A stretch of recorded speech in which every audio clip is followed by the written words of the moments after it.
వృత్త కేంద్రం వద్ద ఆ సెక్టార్ ఏర్పరిచే కోణం ఎంత అన్నాడు. అంటే ఒక సర్కిల్ ఉంది. ఈ సర్కిల్లో ఒక సెక్టార్ ఉందంట. ఆ సెక్టార్ ఏర్పరిచే కోణం అంటే ఇక టీటా డిగ్రీ వస్తుంది. ఆ సెక్టార్ ఏర్పరిచే యాంగిల్ ఎంత అని క్వశ్చన్ అడుగుతున్నాడు వాడు. ఓకే, ఈ సెక్టార్ యాంగిల్ చెప్పాలి అంటే మనకు ఇది రేడియస్ వాల్యూ అవుతుంది, ఇది లెంత్ ఆఫ్ ఆర్క్, ఇది చాపం యొక్క పొడవు అవుతుంది, ఇది L value, length of arc అనేది అవుతుంది. ఓకే, ఇప్పుడు టీటా వాల్యూ ఎంత అడుగుతున్నాడు. టీటా వాల్యూ చెప్పగల, టీటా వాల్యూ ఎంత అడగట్లేదు, 90నా 60నా 40నా ఈ వాల్యూ ఎంత అడగట్లేదు, టీటా వాల్యూ నువ్వు చెప్పగలవా అని అడుగుతున్నాడు క్వశ్చన్. అలా టీటా వాల్యూ చెప్పగలడానికి వాడిచ్చిన స్టేట్మెంట్స్ రెండు సఫిషియెంట్గా సరిపోతుందా లేదా అనేది క్వశ్చన్. ఓకే, సెక్టార్ యొక్క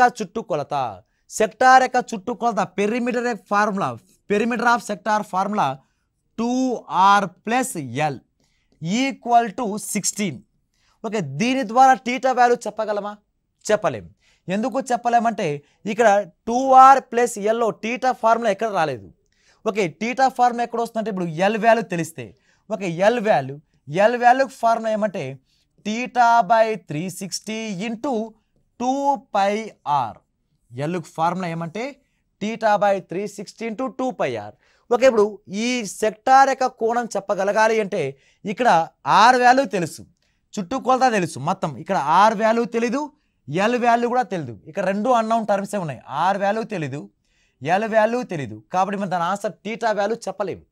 నెక్స్ట్ అదేవిధంగా రెండవది, ఆ సెక్టార్ యొక్క చాపం పొడవు, అంటే ఎల్ వాల్యూ వాడు ఇస్తున్నాడు. ఎల్ వాల్యూ ఇచ్చినంత మాత్రం ఇప్పుడు ఎల్ వాల్యూ ఇస్తే 10 అయింది. ఇప్పుడు ఆర్ వాల్యూ కావాలిగా. ఇక్కడ ఏం తెలుసు అంటే ఎల్ తెలుసు కానీ ఆర్ తెలియదు. అంటే ఇప్పుడు టీటా వాల్యూ చెప్పగలగాలి అంటే ఎల్ వాల్యూ కావాలి, ఆర్ వాల్యూ కూడా కావాలి. అంటే మొత్తం ఈక్వేషన్లో ఒకటే ఒక అన్నౌన్ టర్మ్ ఉండాలి. ఆ ఇచ్చిన అన్నౌన్ టర్మ్ కూడా మనం వాడు ఏం క్వశ్చన్ అడిగాడో అదే అన్నౌన్ టర్మ్గా మిగిలిపోవాలి. కాబట్టి ఇక్కడ ఆర్ వాల్యూ లేదు, ఎల్ వాల్యూ లేదు. ఇక్కడ ఎల్ వాల్యూ ఇచ్చాడు కానీ ఆర్ వాల్యూ కూడా ఇవ్వలేదు. ఈ ఈక్వేషన్ ద్వారా మనం టీటా వాల్యూ కనుక్కోలేం. ఇప్పుడు ఇండివిజువల్ ద్వారా కనుక్కోలేం. ఇప్పుడు రెండు రాంగ్ అయితే ఏం చేయాలి? మెర్జ్ చేయాలి, కలపాలి.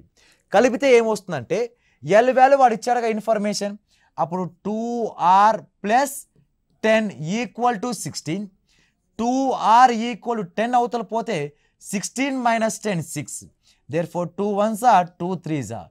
ఆర్ వాల్యూ ఎంత? 3. అంటే ఈ రెండు మెర్జ్ చేస్తే, ఈ రెండు కలిపేస్తే మనకు ఆన్సర్ ఏమేం డేటాస్ తెలుస్తున్నాయంటే ఈ రెండు ఇన్ఫర్మేషన్ కలపడం వల్ల ఎల్ వాల్యూ 10 అని తెలిసింది, ఆర్ వాల్యూ 3 అని తెలిసింది. ఈ రెండు తీసుకొచ్చి ఈక్వేషన్ ఈ ఫార్ములా ఉపయోగిస్తే అప్పుడు ఎల్ వాల్యూ ఎంత? 10 = θ/360 × 2 × π వాల్యూ 22/7 × ఆర్ వాల్యూ ఎంత? 3. దేర్ఫోర్ దీని ద్వారా టీటా వాల్యూ కట్టచ్చా అంటే టీటా వాల్యూ క్యాలిక్యులేషన్ చేయొచ్చు. ఎందుకంటే ఇక్కడ టీటా ఒకటి ఇప్పుడు అన్నౌన్ టర్మ్గా ఉంది. కాబట్టి ఆన్సర్ ఏమవుతుందంటే ఇండివిజువల్గా కలిపితే టీటా వాల్యూ ఎంత అని అడగట్లేదు. టీటా వాల్యూ కనుక్కునే క్రమంలో మనం ఏ ఇన్ఫర్మేషన్ ఏ స్టేట్మెంట్ ఉపయోగించి కనుక్కోగలము అని మాత్రమే అడుగుతున్నాడు. కాబట్టి ఇక టీటా ఒకటే అన్నౌన్ టర్మ్ ఉంది. కాబట్టి టీటా వాల్యూ కనుక్కోవాలి అంటే ఫస్ట్ స్టేట్మెంట్ సెకండ్ స్టేట్మెంట్ ఇండివిజువల్గా రావట్లేదు, రెండింటిని కలిపితేనే మనం ఆన్సర్ చెప్పగలము. రెండింటిని కలిపితే ఆన్సర్ చెప్పగలుగుతున్నాం. కాబట్టి దీనికి ఆన్సర్ మనం ఏం తీసుకుంటామంటే మనకి ఇచ్చిన ఆప్షన్ ప్రకారం C is a perfect right answer అవుతుంది.